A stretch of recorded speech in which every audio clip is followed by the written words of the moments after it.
On today's episode of Better Than a Lecture, we're here with Dr. Stephen C. Finley, who is Associate Professor of African American Studies and Religious Studies, and he is the inaugural chair of African American Studies at LSU.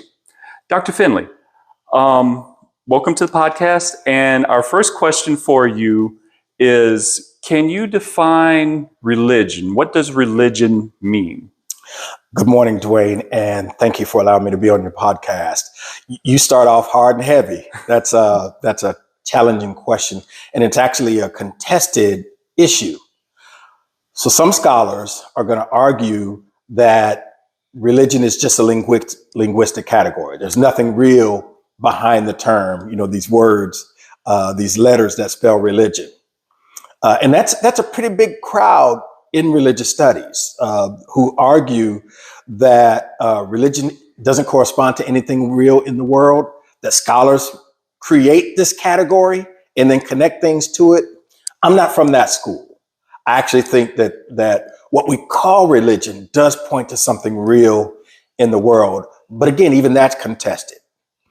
Some people are going to point to certain practices and ideas and so on. And for me, even that kind of material perspective is inadequate.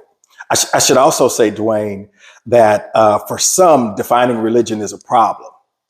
It's better to describe religion. So there's that conversation too, because once we define religion, it means that what we're calling religion is fixed. When people and practices and ideas are constantly evolving and changing. And so a definition might not allow for that kind of complexity and fluidity. For me, I want to understand religion. So let me call it describe rather than define as meaning-making practices, the kind of things that human beings do to make their world coherent. An orientation in the world that allows people to organize their world such that ultimate questions like who they are come to make sense to them in the ultimate sense. That's what I mean by religion. It's these orienting practices and ideas, which means that for me, religion has nothing to do with gods, nor creeds, nor institutions, nor clergy classes, and so on. So when people talk about religion and they're pointing at institutions and institutionalized traditions like Judaism, Christianity, and Islam, they're far beyond what I'm talking about. I'm looking at and concerned here with much more elemental questions about the nature of religion. These institutions and these other developments and the ideas of gods, for me, I see all those as secondary and tertiary developments of what is ultimately at the core of religion. And that is, again, this sense of orientation, responding both to material conditions in the world and to something other than that, like we said in some of our exchanges.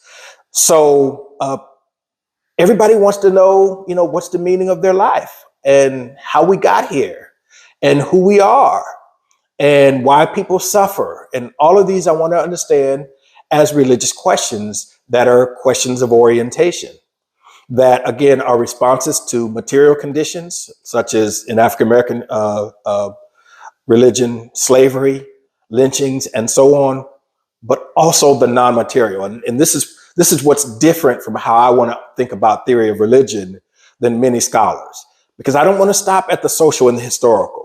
That is to say that people are responding just to their experience in the world, the material conditions, poverty, racism, and so on. I think there's something else.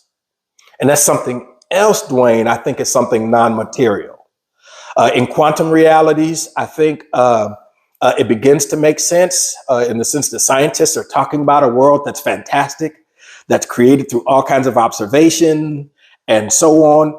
And what I'm suggesting is that the religions were already talking about that. When they talked about a miracle, I'm saying I don't take that literally as if some divine being made something happen, but I see it as closely related to, the new physics and trends in science where they're talking about the possibility of things happening spontaneously, and the world being created through observation and all kinds of other quantum realities, I'm saying show up in religious symbols. And this is what I mean by the non-material, that there's something outside of the material and the social. Call it consciousness, transcendence, whatever.